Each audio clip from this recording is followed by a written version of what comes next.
Olá, bom dia a todos, eu sou a Matilde e hoje venho-vos falar sobre este livro, A Quinta dos Animais, de George Orwell.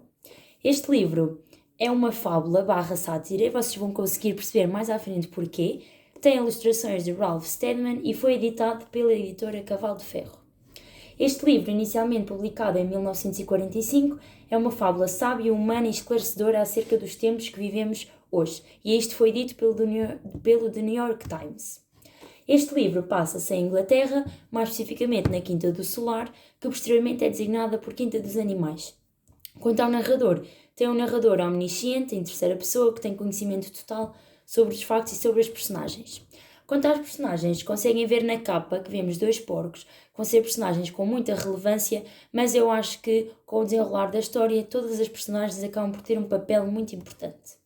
Esta história começa com uma contextualização sobre como é que se dá a vida na Quinta do Solar, onde os animais se reúnem todas as semanas para realizar assembleias, onde discutem as temáticas que inquietam as suas vidas. Numa dessas assembleias, eles decidem e concluem que estão a ser oprimidos pelos humanos, então decidem planear uma revolução para expulsar os humanos da Quinta, e é isso mesmo que acontece. Os animais vão expulsar os humanos e esta Quinta vai começar a ser dirigida pelos animais, especificamente pelos porcos, porque são os animais mais cultos que sabiam ler e escrever. Vão ser instaurados 7 mandamentos, como por exemplo, todos aqueles que têm 4 patas são bons, que andam em 4 patas são bons, que andam em 2 patas são maus, nenhum animal dormirá numa cama, entre outros. Contudo, à medida que esta nova vida se desenrola nesta quinta, a ideia de liderança e de poder vai subir à cabeça dos porcos, vão começar a ficar consumidos por esta ideia e vai-se dar então uma escravatura agora de animais para animais, porque os outros animais vão ser explorados, enquanto que os porcos vão começar a viver cada vez melhor. Vão começar a vestir roupas, a viver na casa dos humanos, até que começam mesmo a andar em 2 patas. E no final deste livro, estes 7 mandamentos tornaram-se num. Todos os animais são iguais, mas alguns animais são mais iguais do que outros. Em relação, assim, à parte mais crítica e à minha opinião sobre este livro, eu acho que ele é muito bom, porque tem uma narrativa muito rápida e simples e está apenas dividido em 10 capítulos. Também achei interessante que este autor teve a ideia de escrever este livro quando estava a andar na rua e viu um rapaz a chicotear um cavalo. E ele pensou que se os animais conhecessem a sua própria força, não teríamos qualquer poder sobre eles, e que os homens exploram os animais da mesma forma que os ricos exploram o proletariado. Acho que esta frase é uma frase que nos faz pensar muito e faz-nos ter esta ideia, esta conclusão acerca deste livro, de que é uma metamorfose perfeita para os abusos de poder que ocorrem na sociedade e que nós conseguimos perceber muito bem. É também uma sátira autêntica acerca de diferentes aspectos que acabam por assombrar não só o mundo político, mas também o mundo empresarial e mesmo o nosso contexto social.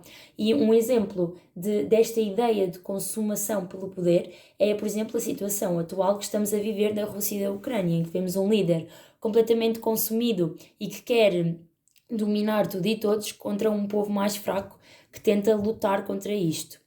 O facto das personagens assumirem um papel preponderante no desenrolar desta história também é um aspecto muito interessante, porque apesar de elas possuírem personalidades bastante lineares, elas acabam por representar os diferentes defeitos da humanidade, enquanto que os porcos representam todos aqueles revolucionários que querem mudar o mundo e que depois acabam por ficar consumidos pelo poder, os outros animais representam todos aqueles que tentam, lá está, lutar por um mundo melhor sem sucesso.